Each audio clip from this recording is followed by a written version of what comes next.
Hello friends and welcome to my channel. In today's video we have an interesting story about karma. Entitled Mother Treated Her Son Poorly, so he had to ask his friend for help to revenge. Subscribe if you haven't and I hope you'll enjoy it. I hate using abbreviations, so figure out who says what on your own. I've done my best to make it as easy to follow as possible. I'm currently taking classes away from home, and since I don't like the idea of living out of my car, I rented a room at a nearby bed and breakfast that houses students. Great owners, amazing rooms with private bathrooms, fast Wi-Fi, free use of state-of-the-art kitchen, and above all else, affordable.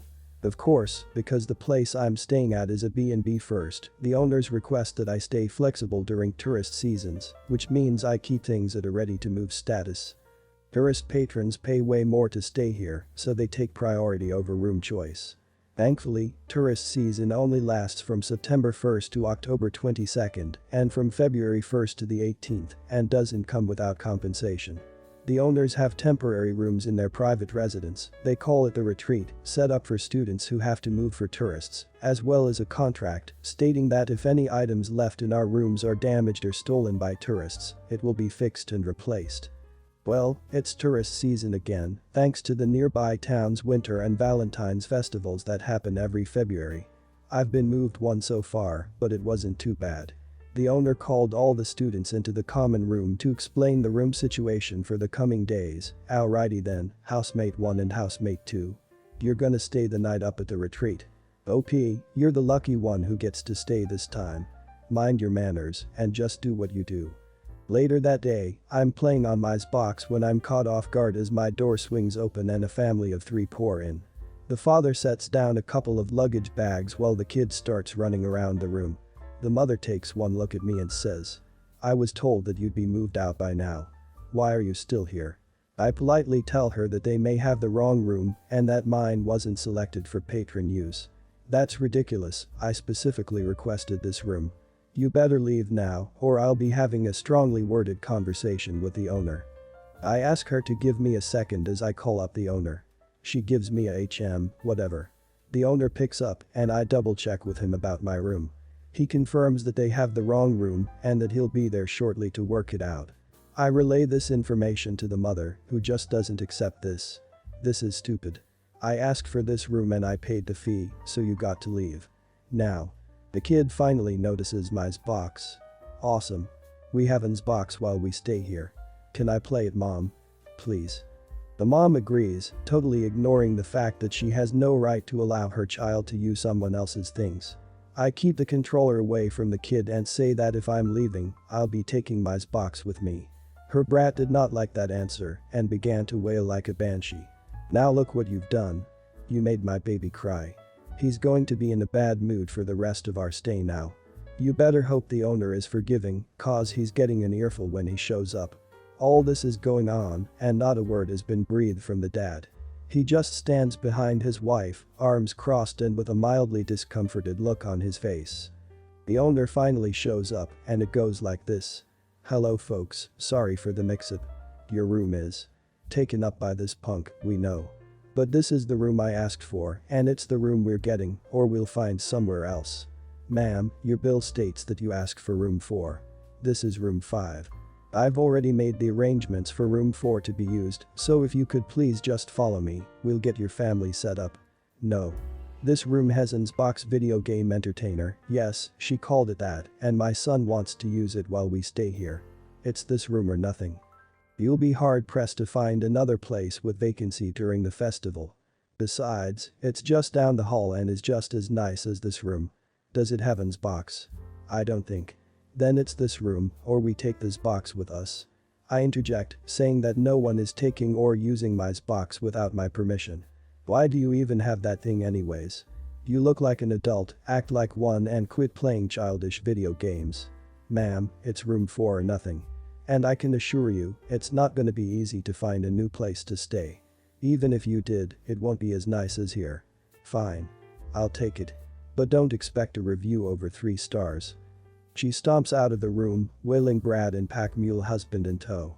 The owner gives me a yeesh look before apologizing and closing the door.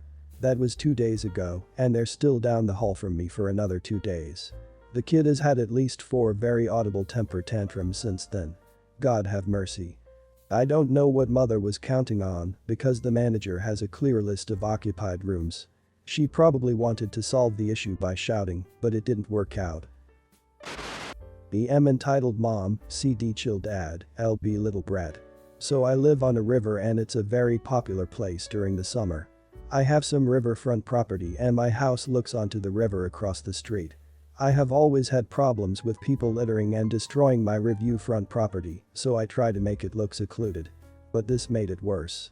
Usually I would just have to tell people that they are on private property and point at the several signs and they would leave. But some people are different. Well, today we had a different person. At around 12:45 I saw EM and LB waltz right onto my property past the 2 no trespassing signs. At first I thought they didn't see the signs, and so I went down to tell them how it's private property. Hey ma'am, could you please somewhere else to swim? What? No. We got here first. That's not my problem. Well then leave us alone. But this is private property. Yeah I know, points at the sign. So could you leave? No, rolls eyes. But even you said it's private property. At this point I was getting really frustrated because she even admits that it was private property. But what she said next made me pissed. Yeah, I own this property, can't you see my house? Pointing at my house. Lady, that's my house, now leave before I call the police. I take a step closer hoping she'll back off. I couldn't be more wrong. Get away from my son, you harasser. I had no words for this and I called the police. The police show up and start talking to us. Police officer. So what is the problem, sir? This man is trespassing and trying to molest my son. P.O. looks at me with that sorry man look and I reciprocate.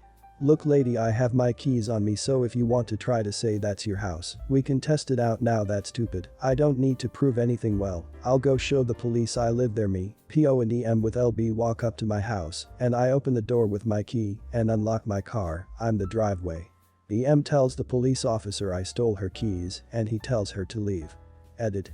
I've been getting a lot of questions about Chill Dad. I forgot to mention his part, but here it is. EM called CD trying to get him to confirm to the PO that they lived in my house. He told her to let it go and leave. He then picked them up. No, ma'am, you and your son will now have to look for a place where there is no private property, but I don't think she will find it with that approach. This happened in 2004 when I was 14. A bit of backstory before I begin. My mother is not a good person. She was abusive verbally for most of my life until I was 14, when her abuse turned physical. Because of her abuse, I came up with creative ways to punish her in my own petty ways, like tampering with her food and dunking her toothbrush in the toilet every day. This story is of one of my better petty revenges towards her and the one that annoyed her the most. I talked to my friends about the things she did to me, and although I appreciated the advice to go to the police, I knew that wouldn't work. My mother is very convincing when she wants to be, and every other time I went to the police, they never believed me.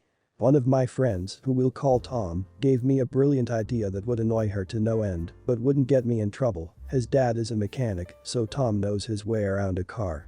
After school that day I went with him to his house.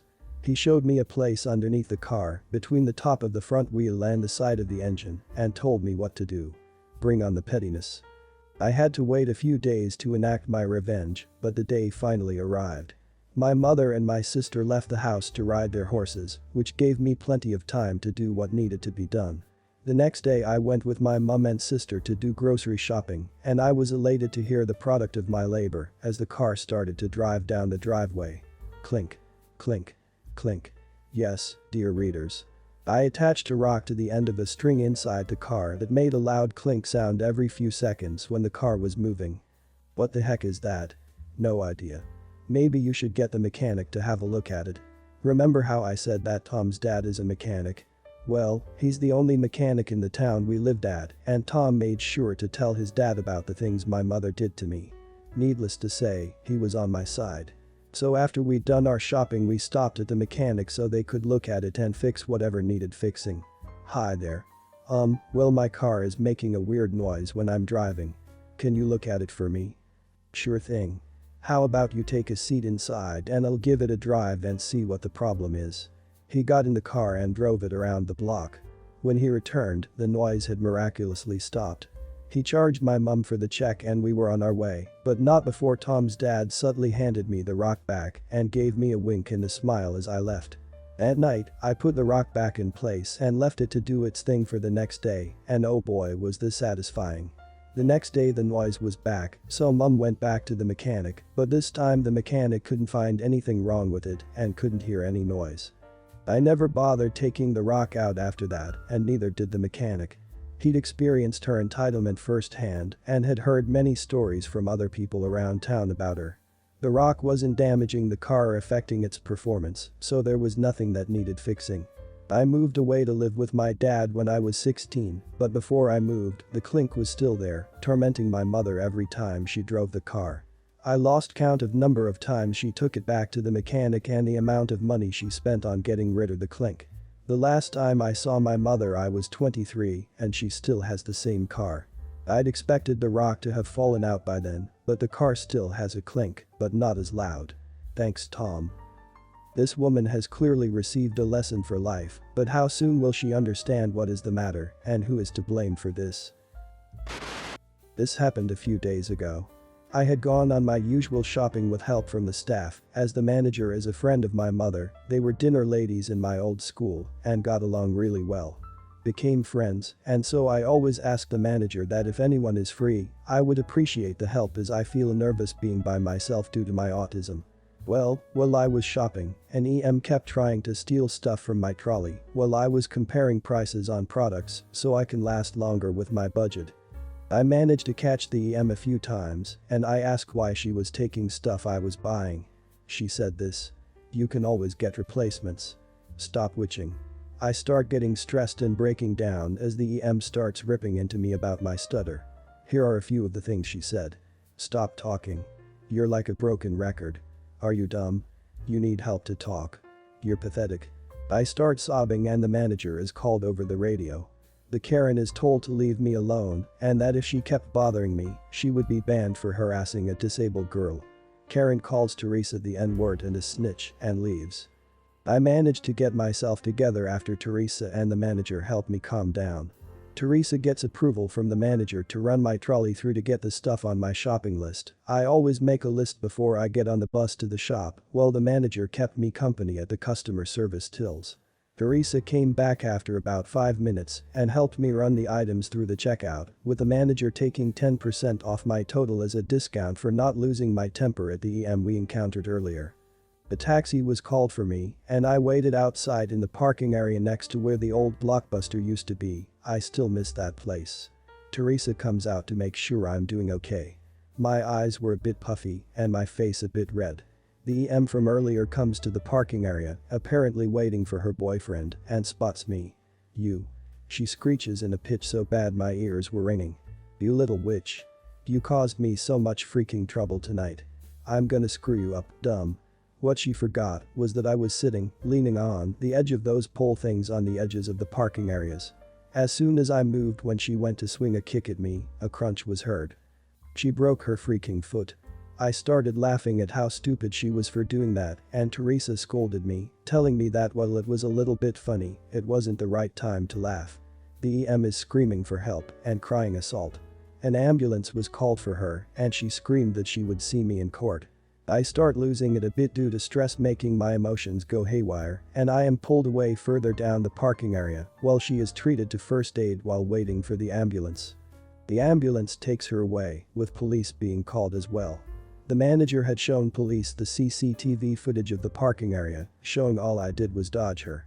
The EM tried kicking me. The police chuckled a bit and asked to talk to me.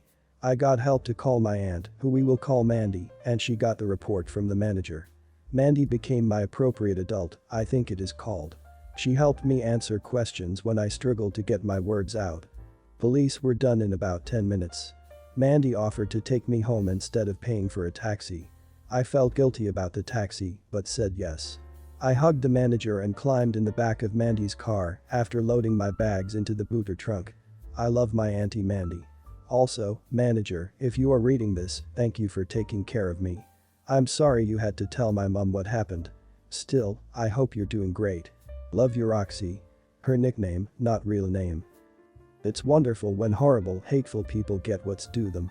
And don't feel bad about the things she said, jerks that verbally assault disabled people only do that because they hate themselves. This happened when I was about 8 years old, and my parents only recently reminded me that this happened. For some background information, I am really allergic to potatoes. They give me blisters all over my mouth and make me violently ill for about 2 days after eating them. Anyway, on to the story. When I was about 8 years old, I was having a sleepover with my best friend. My mom dropped me off at about noon, so I was going to have dinner at their house. My mother specifically told my friend's mother that I was allergic to potatoes, so she could make something without them. When dinner came around, my friend and I went to eat. His mother had made us a casserole, but little did I know, the main ingredient was potatoes. We ate dinner, then went and played until we went to bed. At around midnight, I woke up with my mouth full of bleeding blisters. I ran to the toilet and started violently throwing up. Let me tell you, stomach acid does not feel good on open blisters. I was crying on the floor, blood and puke leaking from my mouth, when the mother walks into the bathroom. She tells me that I need to stop being so dramatic if I want to go anywhere in life, and that allergies aren't real unless you let them. Just a reminder, she's saying this to a crying 8-year-old child who's dry heaving over the toilet, bleeding from the mouth. She goes back to bed, leaving me in the bathroom for the rest of the night. Morning comes around, my mom comes to pick me up. For my blistered mouth, I tell her what happened. She goes ballistic. She tells me to go to the car. I can hear her screaming at the other mother from outside. Sufficient to say, that was the last time I ever hung out with my friend at his house.